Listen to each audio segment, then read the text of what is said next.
In today's video, I'm going to teach you how to rotate text in DaVinci Resolve.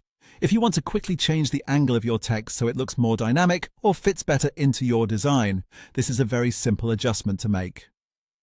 The good news is that you can do it directly from the text settings without needing any complicated tools or extra effects. To begin, go to your text in the timeline and make sure it's selected. This is important because DaVinci Resolve only shows the controls for the clip you currently have highlighted. If your text isn't selected, you may not see the settings you need. Once your text is selected, move over to the top right corner of the interface and click on Inspector. The Inspector is where you'll find the detailed controls for the selected clip, including position, size, rotation, and other text-related options. If the Inspector is already open, you can simply move on to the next part. Inside the Inspector, switch to the Settings tab. This section contains the main transform style controls for your text clip. After you open it, look for the rotation angle option. This is the setting that allows you to tilt your text in either direction. To rotate the text, click and drag on the rotation angle value from left to right.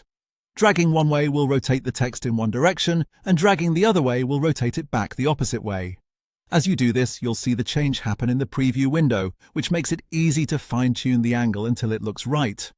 A helpful tip here is to make small adjustments if you want the text to look clean and professional.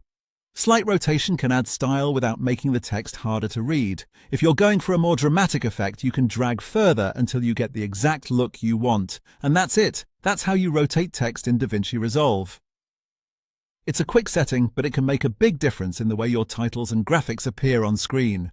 Once you know where the rotation angle control is, you can adjust it anytime in just a few seconds. Thanks for watching, and I'll see you in the next video.